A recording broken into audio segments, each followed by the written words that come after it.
Senhoras e senhores deputados, boa tarde uma vez mais. Vamos dar início à nossa segunda audiência. Eu peço desde já desculpa porque, como saberão e conforme informei, eu vou-me ausentar já de seguida. Ficarão os trabalhos mais bem presididos pelo Sr. Deputado Francisco Figueira, isto porque eu tenho compromisso em nome de todos nós na Embaixada da Suécia, como saberão. E, portanto, tenho que me ausentar dentro de poucos minutos. Queria informar que temos connosco o Sindicato dos Trabalhadores de Handling da Aviação e Aeroportos e o Sindicato dos Trabalhadores da Aviação e Aeroportos. Estão estes dois sindicatos representados pelos senhores Rui Souto Lopes, Paulo Araújo, Paulo Duarte e Fernando Henriques. Paulo Duarte foi substituído por Armando Costa. E o Paulo Araújo vinha do Funchal e do Maltino. Então, eu peço desculpa para isto ficar tudo devidamente gravado. O Paulo Araújo não está, e está quem? Luís Botelho. Luís Botelho. E não está o Paulo Duarte, e está o? Armando Costa. Muito bem, isto é importante porque todas as nossas iniciativas, todas as nossas audiências e audições ficam devidamente gravadas e são traduzidas em ata e, portanto, para melhor rigor, tem de ser assim. Queria, naturalmente, dar-lhes as boas-vindas à Comissão de Economia, à 6ª Comissão Parlamentar, Economia e Coesão Territorial, e queria, e fiquei aqui mais estes segundos para vos transmitir, para não estar a sobrecarregar o meu colega com quem não tive a oportunidade de falar sobre isto, para vos sensibilizar para o seguinte.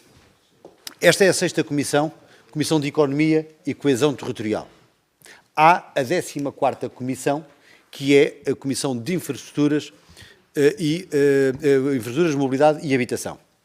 Quero com isto dizer o seguinte, nós aqui tratamos de tudo o que são matérias de economia, tudo o que são matérias de coesão territorial, mas tudo aquilo que são matérias de infraestruturas onde cabe a privatização da TAP é na 14ª Comissão. Portanto, nós estamos aqui dispostos e disponíveis para ouvir tudo o que nos têm para transmitir, inclusive, se quiserem falar da privatização da TAP, obviamente cada um de nós e os senhores são responsáveis por aquilo que nos dizem. O que eu quero sensibilizar com isto é se porventura, e eu digo isto porque está no requerimento, está na missiva que nos enviaram, a questão da privatização da TAP, e que eu compreendo que seja uma questão obviamente importante e na agenda dos sindicatos. O que eu pretendo com isto dizer é que se porventura quiserem abordar com maior rigor, com maior profundidade, dirigir-se também à 14ª Comissão. Sem prejuízo, conforme disse, de podermos aqui abordar o tema, está na vossa exposição. Agora, o que eu vos tinha para transmitir é que, sobretudo aqui, nós tratamos das matérias que vos disse, são estas que cabem no âmbito da 6ª Comissão Parlamentar. E, portanto, só vos queria sensibilizar, se porventura quiserem falar especificamente da privatização da TAP, devem dirigir-se à 14ª Comissão. Acho que saberão disto, mas é apenas para reforçar essa mensagem que deve ficar clara. Sr. Deputado Filipe Melo pede uma palavra por uma interpelação à mesa pela condução dos trabalhos. Exatamente, Sr. Presidente. Muito rapidamente, e subscrevendo tudo o que o Sr. Presidente disse nesta intervenção inicial, eu penso, se o Sr. Presidente me permitir, poderia ir um bocadinho mais longe no âmbito até do requerimento. E penso que, se calhar, o pequeno enquadramento que possa ter com a nossa Comissão, o Sr. Presidente já fez questão, e bem, de explicar as competências da 14ª nesta matéria, terá a ver com a possível paragem dos serviços de handling, o que pode prejudicar o turismo. E o turismo, tendo a fatia que tem, importante na nossa economia, reporta a esta Comissão. Portanto, penso que por aí que poderá haver este ligeiro enquadramento e que, naturalmente, como o Sr. Presidente disse bem, temos todo o interesse em ouvir. Sr. Deputado, quanto a isso não há a menor dúvida. Muito obrigado. Sr. Deputado, quanto a isso não há a menor dúvida, estamos todos de acordo. E por isso aqui estamos. Portanto, toda a matéria que é exposta no requerimento cabe no âmbito desta Comissão. Só quis salvaguardar que no requerimento ou na missiva que nos enviaram abordaram também a questão da privatização da TAP, não estão impedidos de a abordar aqui, as senhoras e os senhores deputados também não estão impedidos de o fazer, mas o que eu quero dizer é que com maior pertinência, se assim entenderem, devem dirigir-se à 14ª Comissão também, não é I, não é ou, é I também. Muito bem, dito isto, vou passar a condução dos trabalhos ao Sr. Deputado Francisco Figueira, que o fará muito melhor do que eu, e a quem agradeço a disponibilidade, e vou, em nome de todos nós, representar-nos à Embaixada da Suécia, e amanhã temos a nossa audição às 10 da manhã, seguida de reunião ordinária e reunião de mesa e coordenadores, como saberão. Muito obrigado e bom trabalho.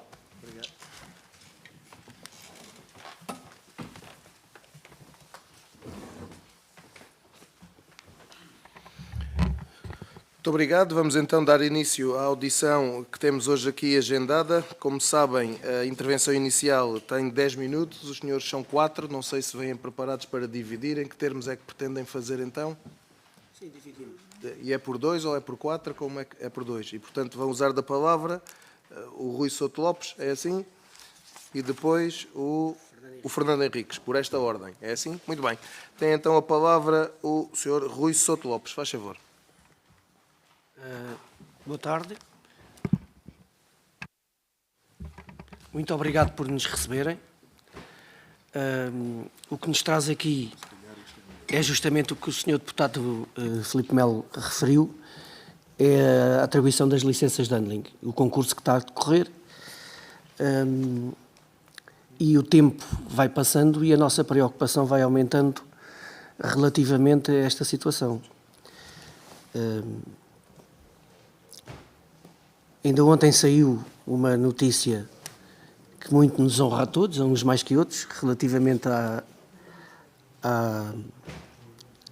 à economia portuguesa em 2025, e não só no que diz respeito aos trabalhadores, mas também no que diz respeito ao país, aumenta a nossa preocupação. A situação do concurso das licenças de handling, nós estivemos com o Governo no dia 22 de outubro e foi-nos dito que no prazo de 2 meses a situação estava concluída, o resultado do concurso estava atribuído. Estamos a dia 9, e não se prevê, pelo menos na nossa forma de interpretar, que nos deem essa garantia. E isto tem repercussões em vários aspectos, porque o Governo disse que se o resultado do concurso continuasse a ser o mesmo, no caso, as licenças serem atribuídas ao consórcio espanhol, que a TAP quereria fazer self-handling. Portanto, se a TAP decidir efetivamente fazer o self-handling e não havendo a transmissão de estabelecimento, como nos foi dito pelo Governo e pela própria ANAC, os postos de trabalho dos 4.000 trabalhadores estão em risco. Já para não falar só disso, a dividir o know-how de todos os trabalhadores, destes 4.000, por 2 ou 3 empresas, porque é no caso da TAP fazer o self-handling, no caso do consórcio espanhol e depois provavelmente até pela própria Portway, porque o consórcio espanhol não tem a garantia que todas as outras companhias queiram ser assistidas por eles. Dividir este know-how, tendo em conta a situação aeroportuária, eu já nem vou falar da intervenção que provavelmente os sindicatos, no caso o CITAVA e o SETA, terão na garantia de todos os postos de trabalho com as condições que temos neste momento. Nem será necessário nós fazermos nada para se gerar o caos nos aeroportos nacionais. O aeroporto de Lisboa cresce para dentro, estão a fazer obras permanentemente, isso vai tirando condições aos trabalhadores todos os dias. Todos os dias o layout do aeroporto está diferente. Portanto, dividir o know-how destes trabalhadores por 3 empresas vai criar o caos no aeroporto, sobretudo no aeroporto de Lisboa. E isso preocupa-nos imenso. Já não basta o caos que se passa nas fronteiras relativamente ao controle de transportes, portanto, a imagem do país ficará muito comprometida, tendo em conta a distinção que tivemos ontem. Depois, a vergonha que seria, no caso da Menzies, que é obrigada a recorrer para tribunais se a decisão não lhe for favorável, porque os credores que deriva do plano de insolvência querem ser ressarcidos, não é? A imagem que não seria a Menzies recorrer para o tribunal e a Menzies depois ganhar mais tarde. A vergonha que não seria para o país, para o governo e para a própria ANAC. Nós não queremos pressionar a ANAC, é um órgão soberano, o júri tem que decidir de acordo com o concurso, que obedece a critérios muito objetivos, segundo nos disse a própria Presidente da ANAC. No entanto, numa altura destas, em que o país quer materializar questões como a privatização da TAP, como o novo aeroporto, estarmos a fazer um concurso com critérios tão diferentes do que foram feitos no passado, nem me parece muito correto, mas isto é uma visão particular. Os dois concursantes tiveram, no caso da SPDH e no caso do consórcio espanhol, tiveram uma pontuação elevadíssima, 95 e 93, qualquer coisa. Será que se justifica por 2 pontos, com o índice de ponderação tão baixo, tornar o caos no handling em Portugal? Alguém ponderou, porque em concursos internacionais este índice de ponderação é tido em consideração. O júri pensa, por 2 pontos, será que vale a pena revolucionar o handling? E dentro do conhecimento que nós temos, isso não foi ponderado e não nos parece muito correto. Chamava a atenção para o tempo, não sei se já concluiu. Já. Muito bem, é porque se vão dividir, têm que ser, digamos, mais ou menos equitativos, se for essa, digamos, a vossa intenção. Pronto, Sr. Fernando Henriques, é assim, não é? Do Citava. Faz favor, tem a palavra. Muito boa tarde, senhoras e senhores deputados. Sr. Presidente, obrigado mais uma vez pela disponibilidade para nos receberem. Eu, complementando aquilo que o Rui acabou de dizer, gostava de fazer um ligeiro enquadramento que tem a ver com a entrada da Menzies na SPDH. E, portanto, estamos a falar de julho de 2023. Os administradores de insolvência fizeram um trabalho de identificação de um investidor que, primeiramente, salvaguardasse os interesses dos credores, é esse o trabalho deles, não é? E dos 3 que manifestaram interesse, portanto, 3 multinacionais, a Avia Partner, a Swisspor e então a NAS, o único que garantia o pagamento da dívida integral, portanto, todos os créditos a todos os credores, era a NAS. Posteriormente comprou a Menzies e era o único que garantia a salvaguarda dos direitos dos trabalhadores e os postos de trabalho. E, portanto, a Avia Partner e a Swisspor queriam, por exemplo, despedir 30% dos trabalhadores, portanto, mais de 600 trabalhadores e, simultaneamente, um perdão de dívida total. Portanto, foi nesse enquadramento que os administradores de insolvência selecionaram a Menzies, NAS/Menzies, hoje Menzies, e com quem os sindicatos todos assinaram um memorando de entendimento que permitiu que hoje houvesse empresa, que a SPDH chegasse aqui. Esse memorando de entendimento está contemplado no plano de recuperação que foi aprovado no Tribunal do Comércio por mais de 99% dos credores. Desse memorando de entendimento consta um conjunto de questões muito importantes para os trabalhadores, que têm vindo desde essa altura, desde a entrada da Menzies na gestão da SPDH, a ser cumpridas e que, grosso modo, representaram 5 milhões de euros de ganhos para o universo de trabalhadores da SPDH. Portanto, este foi o enquadramento da chegada da Menzies à SPDH. O trânsito em julgado ocorre em junho de 2024, é desde essa altura que a Menzies está na gestão da SPDH e, naturalmente, que o concurso e a obtenção das licenças de handling é um fator sine qua non para que o plano possa continuar a ser cumprido até 2029. Eu recordo que até hoje apenas os trabalhadores credores receberam na íntegra os seus créditos. A TAP, por exemplo, é credora, a ANA é credora, a ANA, aliás, é o maior credor, tem cerca de 11 milhões de euros em créditos, mas o Instituto de Gestão da Segurança Social é credor, cerca de 5 milhões de euros, por exemplo. Há centenas de pequenos credores, alguns dos quais a única atividade, ou a maior atividade que tinham e que têm, é com a SPDH, pequenos fornecedores. Portanto, este foi um enquadramento de chegada aqui. E, naturalmente, que apesar de ter sido um acordo que trouxe estes ganhos aos trabalhadores, como nós referimos agora, foi um momento de compromisso e de contenção entre os sindicatos e a Menzies. Foi sempre dito desde a primeira hora, sem esconder nada a ninguém, que isto é o possível, este é o acordo possível até à obtenção das licenças. Depois de termos as licenças, teremos condições, portanto as licenças são por 7 anos, teremos condições para renegociar o acordo de empresa, rever tabelas salariais, rever matérias que não são revistas há muitos anos. E, portanto, foi essa a nossa postura ao longo destes 2 anos, desde que assinámos o memorando de entendimento. Ninguém pode apontar um dedo que seja ao CITAV e ao SETA de irresponsabilidade, de loucura, de irrealismo, o que quer que seja. Portanto, foi nesse sentido de responsabilidade e de compromisso que nós assinámos esse memorando e que naturalmente estávamos agora à espera que as licenças fossem atribuídas para renegociarmos o acordo de empresa em 2026. E, portanto, como devem calcular, para nós foi um terremoto quando tomámos conhecimento, a meados de outubro, do relatório preliminar da ANAC para, enfim, para a nossa surpresa e estupefação, coloca o consórcio espanhol Clece South do grupo IAG, e depois há até quem conjeture que isso poderá estar ligado, e já agora, conjeture, não estou a falar do CITAV nem do SETA, que isso poderá estar ligado à privatização da TAP, pelo facto da IAG ser um dos interessados.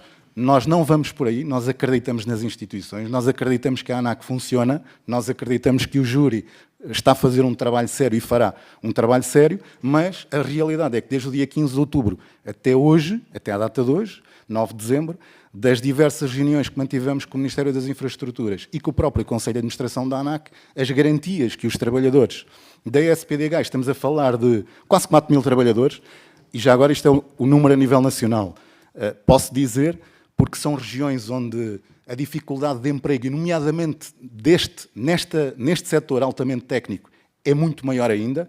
Faro são cerca de 140, no Funchal cerca de 207, no Porto Santo cerca de 30 e no Porto são cerca de 500. Sendo que, e em Lisboa os restantes são quase 2.900, sendo que vários cenários se têm aventado, até pelo Governo nas reuniões que teve connosco. Um deles passaria por, na eventualidade do relatório final, manter esta decisão, a TAP avançar para um cenário de self-funding. Sendo que esse cenário terá sido até já transmitido pelo Governo ao consórcio espanhol, com o qual nós também já reunimos, e que a nós nos disse não estar em condições de dar nenhuma garantia aos trabalhadores por escrito. Pedi atenção ao tempo, já dei aqui uma tolerância de 1 minuto. Peço mais 1 minuto. Mas tentaremos sim, então... para concluir. Portanto, não há nenhuma dúvida, a esta data, e decorrendo todos esses contactos que fizemos e essas reuniões que tivemos, que o único cenário que garante os postos de trabalho, estes cerca de 4 mil postos de trabalho a nível nacional, bem como os direitos, nomeadamente os direitos que estão vertidos na contratação coletiva, o único cenário que garante isso é a manutenção da SPDH. A não atribuição das licenças à SPDH levará a um cenário quase dantesco, de milhares de postos de trabalho destruídos e, como disse há pouco, as licenças que estão a concurso são as licenças 3, terminal de bagagem, 4, terminal de carga e 5, operações em pista. Portanto, a SPDH tem à data de hoje as licenças da área de passageiros, embarque e check-in, e tem também as da Madeira e as do Porto Santo. E essas estão válidas, tanto as da Madeira e Porto Santo como as da área de passageiros, até abril de 2031. Agora, sabemos que o plano de recuperação é um plano muito exigente e que a SPDH sem as licenças 3, 4 e 5 é absolutamente inviável, entrará num novo processo de insolvência, desta vez com vista à liquidação. E uma coisa, e para finalizar, Sr. Presidente, agradecendo desde já a tolerância, dizer, como disse há pouco, ninguém pode apontar ao CITAV e ao SETA uma unha de irresponsabilidade, de falta de compromisso, de falta de responsabilidade nestes últimos anos, tendo em conta as dificuldades vividas desde o processo de insolvência da SPDH. Mas, naturalmente, o CITAV e o SETA não ficarão impávidos e serenos a assistir à destruição da empresa, à destruição dos postos de trabalho e à destruição dos seus direitos de mãos nos bolsos. Muito bem, muito obrigado. Eu apelava mais uma vez a que possamos cumprir, digamos, a tabela de tempos. De todo modo, julgo que a matéria também justifica aqui alguma tolerância da nossa parte na gestão destas questões. Entramos então aqui na ronda pelos partidos. O primeiro é naturalmente, e nos termos da grelha que foi previamente distribuída, o Grupo Parlamentar do Chega. Tem a palavra o Sr. Deputado Filipe Melo. Faz favor. Muito obrigado, Sr. Presidente. Cumprimento o Sr. Presidente, as senhoras e senhores deputados e os representantes dos dois sindicatos, do CITAV e do SETA, e agradecendo naturalmente a vossa preocupação, que é também, objetivamente, a nossa e a do país também. Bom, importa dizer, como nota introdutória, que nós respeitamos todos os sindicatos de forma igual, são os representantes dos trabalhadores, e diria também que seria muito importante ouvir os restantes 9 sindicatos dos trabalhadores de handling. Portanto, estão aqui 2, são 11 no total. Bom, mas vamos para questões concretas. Eu tinha aqui apenas 5 questões muito breves que gostava que me ajudassem a compreender. A primeira é simples e objetiva. Porquê é que o Citava assinou o memorando que permitiu a entrada da Menzies na compra da SPDH, sabendo que essa empresa pagava salários miseráveis noutras operações? Dir-me-ão que todos os outros sindicatos assinaram. E eu digo que é verdade, mas assinaram depois dos vossos sindicatos terem essa iniciativa e depois de já não haver nada a fazer, e ainda assim 9 dos 11 sindicatos assinaram uma declaração de protesto que entregaram em mãos ao CEO da empresa. Segunda questão.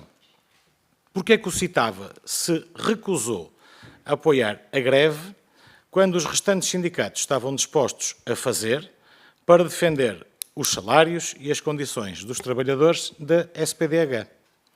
Questão 3.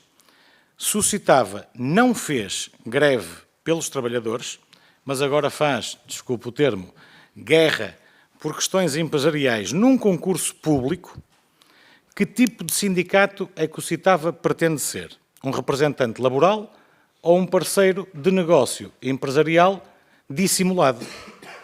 4. Se na transmissão de estabelecimentos os trabalhadores mantêm os contratos, os salários, a antiguidade, pode o Citava explicar-nos qual o motivo pelo qual afirma que há risco para os direitos, quando, no fundo, o que está aqui em causa são apenas relações empresariais entre empresas que querem entrar no negócio? E, por fim, como é que justificam que nunca tenham contestado publicamente os salários praticados pela Menzies nas suas bases internacionais, mas agora contestam um concurso onde a Menzies pode voltar? São algumas questões que nos deixam bastantes dúvidas e que, ainda bem que estão presentes e nos podem ajudar a refletir. Muito obrigado. Muito obrigado, Sr. Deputado Filipe Melo. Passamos então à intervenção do Grupo Parlamentar do PSD. Sr. Deputado Leandro Ferreira Luís, faz favor, tem a palavra. Obrigado, Sr. Presidente. Sr. Presidente, Senhoras e Senhores Deputados, Senhores Membros dos Sindicatos dos Trabalhadores da Aviação e Aeroportos, estamos sempre disponíveis para vos ouvir.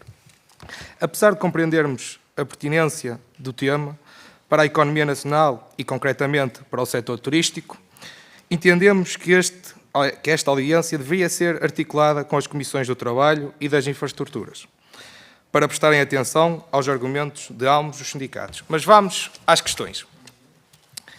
Só a CPDH garante todos os postos de trabalho. Tenho afirmado que o único cenário que garantem todos os postos de trabalho e direitos é a vitória da CPDH. Em que base factual e jurídica concreta assentam essas certezas, tendo em conta que o concurso ainda não está concluído e que outros candidatos podem apresentar compromissos de integração? Outra questão, a proteção dos mais 900 trabalhadores fora do âmbito. Admitindo o risco para os trabalhadores do check-in e assistência de passageiros, que instrumentos concretos propõem para os proteger e que entidades devem assumir esse compromisso? Outra questão, o impacto das greves em época alta. Quando ligam a estabilidade laboral ao risco para a privatização da TAP e ao turismo, reconhecem que essas ameaças de greve no Natal e Ano Novo também podem agravar esse risco? Que linha vermelha colocam ao recurso à greve para não prejudicar os próprios objetivos que invocam? Obrigado. Muito obrigado, Sr. Deputado. Eu creio que não há mais nenhuma intervenção do Grupo Parlamentar do PSD, pese embora ainda tivesse tempo disponível. Nesse caso, passamos para o Grupo Parlamentar do Partido Socialista. Sr. Deputado Nuno Fazenda, faz favor, 3 minutos. Muito obrigado, Sr. Presidente. Quero cumprimentar os representantes de ambos os sindicatos e saudá-los também aqui pela vossa presença. Conforme já disseram e bem, o turismo de facto é uma das principais atividades económicas do nosso país e tem, aliás, nas suas principais portas de entrada precisamente os aeroportos e particularmente o aeroporto de Lisboa como uma das principais portas de entradas. E, portanto, cuidar da imagem externa do país é cuidar também daquilo que é da nossa economia e de muitos postos de trabalho. E, portanto, isso é um ponto fundamental. A minha primeira questão é a seguinte, é se durante este processo foram ouvidos pelo Governo, em que ocasiões e o que é que vos foi transmitido nas diversas ocasiões em que foram reunir com o Governo sobre este tema. Porque, no fundo, falamos de um serviço muito importante de handling e falamos ainda de 4.000 postos de trabalho. Portanto, seguramente terão conversado o que é que daí resultou. A segunda questão é se, de facto, o procedimento concursal garante ou não, ou se tem alguma cláusula que, de algum modo, garanta também aquilo que é o know-how e a experiência dos trabalhadores que neste momento estão em funções, porque 4.000 trabalhadores é de facto um número muito significativo e quem vier a ficar com essa gestão, se o procedimento concursal olha para aquilo que é também ou não, se existe alguma matéria relativamente àquilo que é observar ou considerar aquilo que são os trabalhadores em funções. Por outro lado, falou também um dos representantes dos sindicatos que estes critérios eram muito diferentes do passado e, portanto, pedi-lhe também que pudesse aprofundar um pouco este tema. Depois falou-nos também do facto de a operadora de Handling South, que pertence à companhia aérea Ibéria. E, portanto, queria também um comentário sobre isso, sobre isto tem implicações ou não no processo de reprivatização da TAP, o que é que a vocês vos inquieta relativamente a este tema ou não sobre este tópico.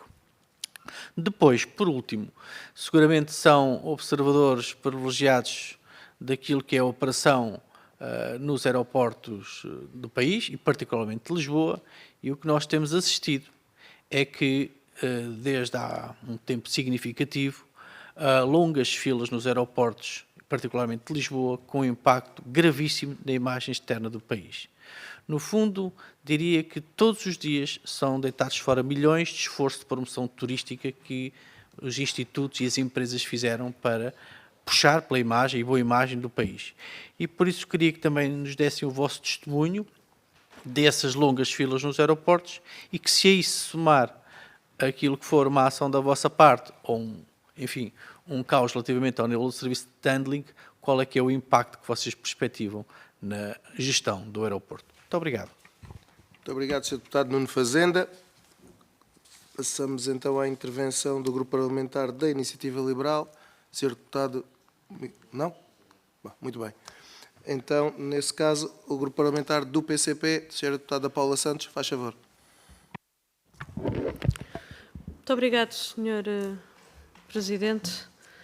Eu queria cumprimentar o citável, o SETA, e os elementos que partilharam connosco relativamente às implicações deste concurso e à atribuição das licenças de handling no nosso país. Eu queria começar por fazer já esta referência, porque assim que tivemos conhecimento desta questão, tivemos a oportunidade de questionar o Governo, porque entendemos, dada a importância do setor do handling no setor aéreo e a importância que tem para o nosso país e para a atividade económica, o Governo não podia passar ao lado desta questão. É verdade que a resposta que obtivemos também não tranquilizou, porque para além de um conjunto de aspectos superficiais, nada de concreto, mas a verdade é que as implicações relativamente, se houver uma alteração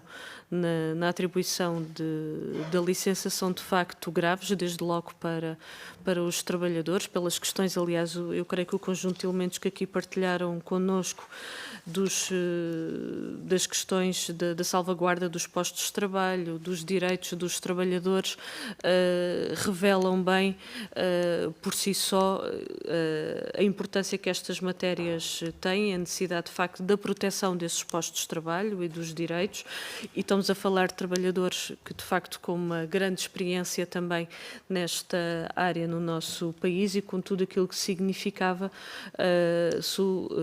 a atribuição da licença ao consórcio espanhol. Mas eu gostaria de colocar aqui ainda um outro aspecto, porque eu creio que não podemos fazer esta discussão sem ter em conta o seguinte, porque desde da segmentação e da liberalização do setor aéreo, aliás, em 2003, com a retirada à TAP da assistência em escala, seguiu-se um caminho, aliás, ao longo de todos estes anos, foi sendo numa lógica de precarização, de ataque aos direitos, e isso naturalmente também coloca em causa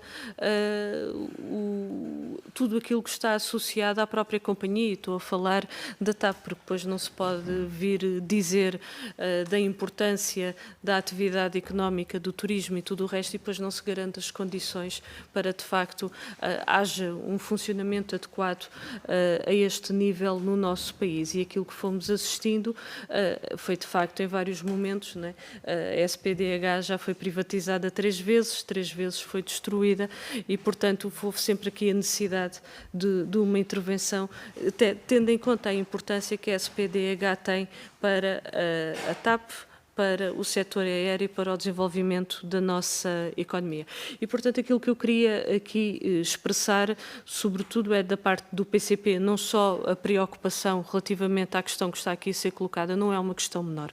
Ela é, de facto, um elemento de grande preocupação, é verdade, já há um conjunto de dificuldades grandes também no aeroporto, em particular no aeroporto de Lisboa, por outras razões e por outros motivos também, com decisões feitas sem a necessária ponderação, com as implicações que estamos a ver neste momento, e a verdade é que não pode ser os trabalhadores, nem pode ser o desenvolvimento do país que podem ser colocados em causa, não podem ser colocados em causa. E, portanto, eu queria aqui deixar, sobretudo, da nossa parte, não só o acompanhamento de toda a situação, mas também, e até tendo em conta as preocupações que aqui foram expressas, já tivemos esta intervenção, mas iremos não só acompanhar, mas também ver aqui no quadro da Assembleia da República outros níveis de intervenção que permitam, de facto,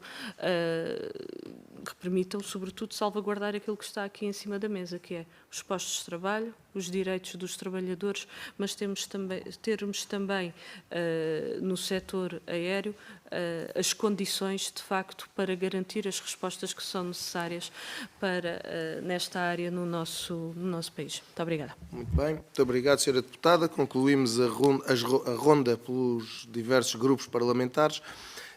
Dispõem agora para responder outra vez de 10 minutos. Serão os mesmos interlocutores, imagino. Iniciamos novamente pelo Sr. Rui Souto Lopes. É assim? Não? Ao contrário? Como é que pretendem fazer? Isso é uma iniciativa vossa. Fernando Henriques. É? Muito bem. Então, o Sr. Fernando Henriques do Citava, primeiro. Faz favor, tem a palavra. Senhores deputados, muito obrigado pelas diversas questões. Eu começava pelas questões, pela ordem que foram colocadas, e posso, deputado Filipe Melo do Chega, dizer que, naturalmente, a Comissão chamará quem entender. Estão aqui 2 de 11, é verdade, mas estes 2 representam mais de 55% dos trabalhadores da SPDH. Aliás, na Assembleia da República, a correlação de forças também se faz por maiorias, não é?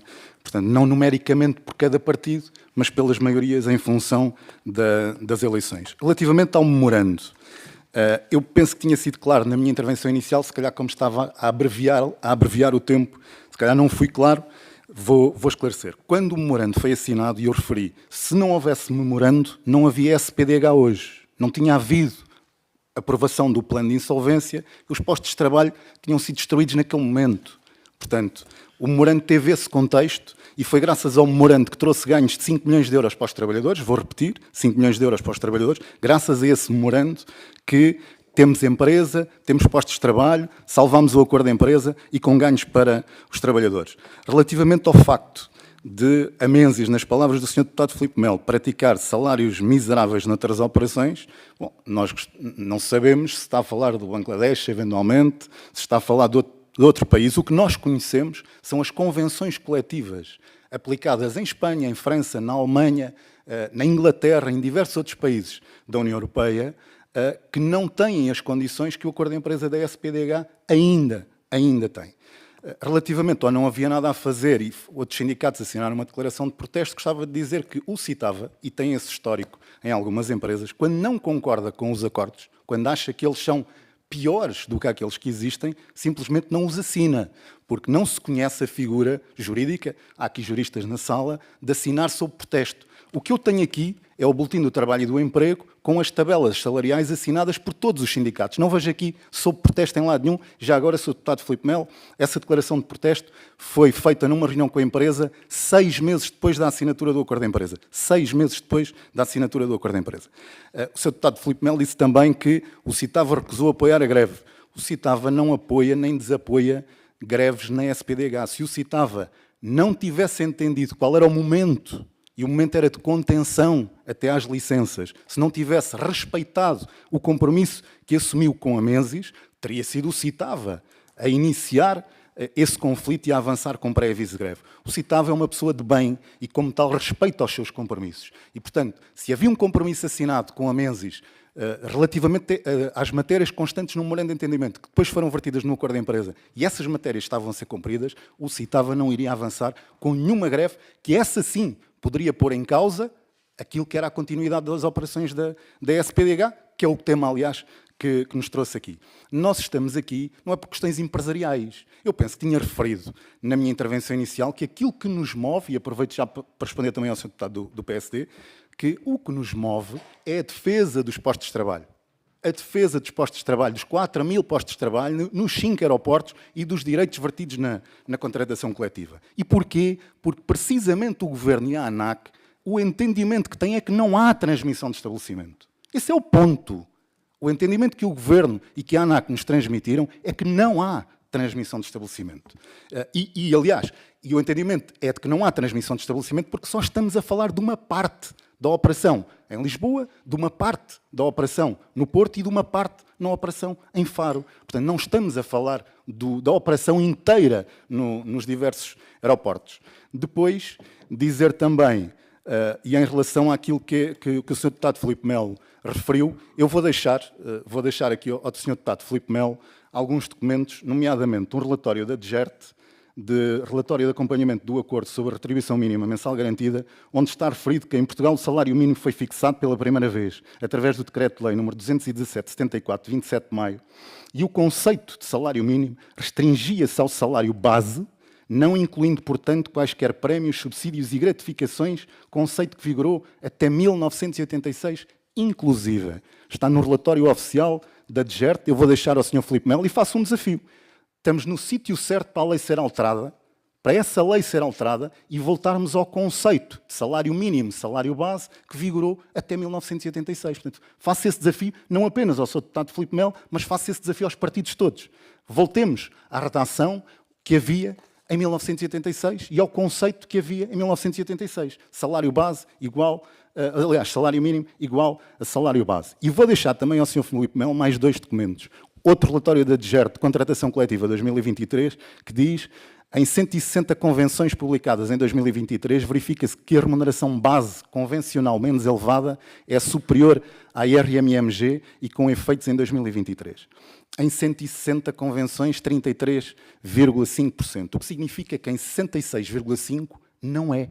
O que significa que em 66,5% das convenções coletivas publicadas em 2024, aliás, em 23, peço desculpa, pela DGERT, têm remunerações base inferiores à IRMMG, que é o caso também da SPDH. E vou deixar também o BTE, que acho que é sempre útil para o Sr. Deputado Filipe Melo verificar as assinaturas e onde é que está a declaração de protesto aqui, e vou-lhe deixar um parecer, porque quem levantou esta questão a primeira vez até foi o citado em janeiro de 2019. E vou deixar um parecer que a SPDH pediu na altura de uma senhora professora chamada Maria do Rosário Palma Ramalho, doutorada e agregada em Direito, professora catedrática da Faculdade de Direito de Lisboa. Vou deixar ao Sr. Deputado Filipe Melo toda esta documentação e peço que a analise com todo o cuidado, como aliás merece.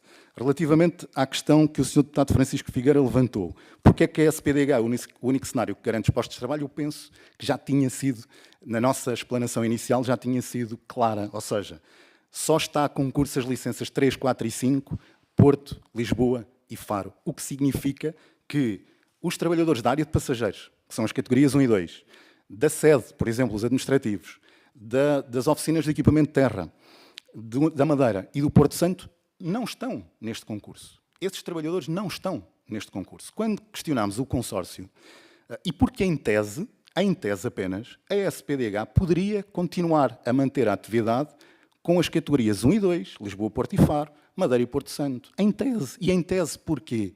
Porque sem as categorias 3, 4 e 5, que são uma fatia substancial do negócio, ela torna-se inviável do ponto de vista económico e financeiro. E, portanto, novo processo de insolvência e, desta vez, com vista à liquidação. Portanto, naturalmente, quando o Governo nos diz, quando a ANAC nos diz, no nosso entendimento, não há transmissão de estabelecimento. Quando a CLES nos diz que não sabe o que é que vai fazer na área de passageiros. Quando a CLES nos diz, a CLES South, nos diz que não sabe o que é que vai fazer na Madeira, o que é que vai fazer no Porto Santo, é óbvio que estão 4.000 postos de trabalho em risco. E não só em Lisboa, como volto a dizer, em regiões, Madeira, Porto Santo, Faro, onde o emprego é muito mais difícil do que em Lisboa. E também em relação àquilo que o senhor deputado do PSD, peço desculpa, referiu, eu vou-me socorrer de uma expressão do senhor Primeiro-Ministro aqui na semana passada, quando estava a interpretar um trabalhador em casa, um trabalhador sindicalizado, e nas razões porque é que havia ou não havia de fazer greve. Uma das razões, ele disse, tenho o meu posto de trabalho em risco. Não tenho, então não preciso fazer greve. Ora, neste momento, há 4.000 postos de trabalho em risco. Há 4.000 trabalhadores da SPDH que têm o posto de trabalho em risco. Portanto, até parafraseando aquilo que são as declarações do Sr. Primeiro-Ministro, aqui nesta casa é mais do que razão suficiente para que os trabalhadores da SPDH façam greve. Sra. Deputada Paula Santos, antes de passar ao meu colega, a Sra. Deputada Paula Santos disse, desde 2003, e 2003 houve um conjunto de ataque aos direitos dos trabalhadores. Desde 2003, que foi a segmentação do handling da TAP, e é preciso dizer que, à data de hoje, ainda há 1.050 trabalhadores dessa altura. 1.050 trabalhadores que vieram da TAP por processo de decisão no dia 1 de outubro de 2003. 1.050. Mas nós estamos a falar de um setor que é altamente regulamentado a nível europeu, portanto, há uma diretiva europeia, a 96/67/CE, que depois foi transcrita para a legislação nacional pelo Decreto-Lei 275/99, mas eu vou ler só aqui, no preâmbulo da diretiva, um ponto que diz, considerando que a abertura ao mercado de assistência em escala é uma medida que deverá contribuir para reduzir os custos de exploração das companhias aéreas e melhorar a qualidade oferecida aos utilizadores. Ora, foi exatamente isso que nós temos visto. A primeira parte, a qualidade, não é isso que se tem visto. Mas, obviamente, que esse processo de liberalização, aquilo que nos tem demonstrado, é a perda de direitos, a perda de postos de trabalho, a SPDH em concreto, e nós já estivemos aqui nesta comissão, noutras alturas, por causa do encerramento da escala de Faro, 336 despedimentos, e o fecho da escala, a revisão do acordo da empresa em 2012. Portanto, é cíclico e a cada momento de concurso, de licenças, porque as licenças têm uma duração limitada no tempo, de 7 anos, a cada momento vem um novo ataque ou aos postos de trabalho ou aos direitos dos trabalhadores. E agora passava ao meu colega para... Muito bem, esgotámos os 10 minutos que estavam atribuídos para esta ronda final, mas julgo que o tema justifica a atribuição aqui de mais 1 minuto de tolerância. É o que é, mas julgo que o também Fernando não é foi bem esclarecedor. Eu tinha que dizer ao Sr. Deputado Filipe Melo que referiu-se várias vezes ao SETA e deve-se ter esquecido que também estava ou citava, e esqueceu-se que também está o SETA alinhado com o citava desde o início, relativamente a todas essas situações. E eu nem vou abordar o tema do salário mínimo, porque o que nos trouxe aqui não é esse tema está de veras debatido E a situação do handling é muito mais importante neste momento, porque realmente põe em causa os 4.000 postos de trabalho, por tudo o que nós evidenciámos aqui. E isso sim preocupa-nos, e perguntaram-nos quais são as entidades que devem assumir os postos de trabalho. As entidades que devem assumir os postos de trabalho nem nós sabemos, porque se as licenças não forem atribuídas à SPDH e a SPDH na atribuição, nós não queremos pressionar a ANAC, nós não fazemos isso, mas no entanto temos que defender os 4.000 postos de trabalho, e se as licenças não forem atribuídas à SPDH, nós não sabemos que trabalhadores ficam e que trabalhadores vão para as outras empresas, para o self-handling, para o consórcio espanhol. E isso é que nos preocupa, e os que vão, em que condições vão? Porque os próprios senhores da Clécia e da Salto nos disseram que não nos podem garantir nada. E a nossa preocupação é mesmo essa. E nós, a ferramenta que temos, como os senhores sabem, é o direito à greve, e se não se fizer greve greve, sim, para proteger 4.000 postos de trabalho, não greves terroristas, como foram feitas no passado recente, e como ainda estavam programadas para janeiro, 76 dias de greve, de senhores que vieram aqui, que foram recebidos por alguns deputados e que lhes deram colo, e o colo que nos vieram aqui evidenciar neste momento, isso sim foram greves terroristas. Estas greves que eventualmente possamos fazer ou não, que estamos a pensar, é que são greves para proteger 4.000 postos de trabalho, e não só, foi o que eu disse no início da minha apresentação, foi o país, a economia, conforme o Sr. Deputado disse, o carnaval que se passa nos aeroportos com os passaportes, se juntarmos esta confusão do handling, que a mensagem que nos passa é: ninguém sabe bem, nem o Governo, nem a TAP, ninguém sabe bem o que é que se vai passar se a atribuição das licenças não for à SPDH. Está tudo muito confuso. Muito bem, muito obrigado. Por causa de uma pergunta. Temos que, e tenho entretanto a inscrição do Sr. Deputado Filipe Melo, eu peço desculpa, mas... Então, 30 segundos para... E tem a ver com uma questão que o Sr. Deputado Nuno Fazenda levantou, com as longas filas nos aeroportos. Nós diríamos que isso não só vai continuar, como se vai agravar. E tem sobretudo a ver pela forma, e já o dissemos nesta economia muitas vezes, até noutro âmbito, com a Vinci gere os aeroportos. Todos os senhores deputados já viajam com alguma frequência. O aeroporto de Lisboa é um centro comercial onde, por acaso, se apanham aviões. É um centro comercial. Tudo é privilegiado, menos a operacionalidade do tráfego de passageiros e do tráfego de bagagens. E o que nós vemos, até por causa das obras no aeroporto, mais movimentos por hora, mais posições de estacionamento, vemos tudo isso. Não vemos uma coisa que nos faz falta há muitos anos, que é condições de escoamento de passageiros, seja a entrada, seja a saída do país, condições de escoamento das bagagens e da carga. Muito bem, muito obrigado. Sr. Deputado Filipe Melo pede a palavra, creio que para uma interpelação à mesa sobre a condução dos trabalhos. Exatamente, Sr. Presidente, e se me permite, para clarificar aqui algumas questões que, a meu ver, estão menos corretas. A começar por agradecer aos representantes dos dois sindicatos terem... Eu tenho o acordo do Sr. Presidente, a Sra. Deputada... Sr. Deputado, na realidade, neste momento não há uma segunda ronda de intervenção. Não é a segunda ronda, Sr. Presidente, é mesmo para... E estou-me a dirigir à mesa. Pronto, porque há questões, e penso que está a ser gravada esta audiência, e para que fique registado algumas das inverdades que aqui foram ditas e que eu tenho que... Certo. Sr. Deputado. E a começar, Sr. Presidente, deixe-me só terminar, a começar por, isto sendo uma audiência a pedido, a questão que um dos sindicatos falou sobre o Bangladesh. Sr. Deputado, quem aqui vem a nosso convite ou porque interpelou esta comissão para ser ouvido, tem a liberdade total para se manifestar nos termos que assim entender. Eu compreendo que o Sr. Deputado foi citado na resposta dos seus representantes dos sindicatos, e isso digamos, isso faz parte da dialética democrática e da dialética eu própria. Gosto disso, é sinal que incomoda, eu gosto disso. Agora, certo. há aqui dois pontos que eu não posso deixar passar. Como sabe, o regimento não prevê aqui um direito de resposta dos grupos parlamentares, nem uma segunda ronda. Aquilo que ficou dito fica gravado, o Sr. Deputado é livre naturalmente de expressar nos mais diversos fóruns, incluindo nas reuniões que teremos depois na sequência desta audição, a sua posição pessoal e do seu grupo parlamentar. É assim que funciona, como sabe, tão bem ou melhor do que eu. Naturalmente que os seus representantes dos sindicatos aqui disseram o que entenderam. E nós tomamos a devida nota todos relativamente às preocupações e às posições que entenderam com total legitimidade aqui transmitir à nossa Comissão. Ninguém aqui foi ofendido em nenhuma das respostas, cada um tomou a posição que entendeu, da mesma forma que as suas perguntas tiveram, digamos, a forma incisiva que entendeu colocar-lhes com total legitimidade, e os outros seus deputados assim o fizeram também.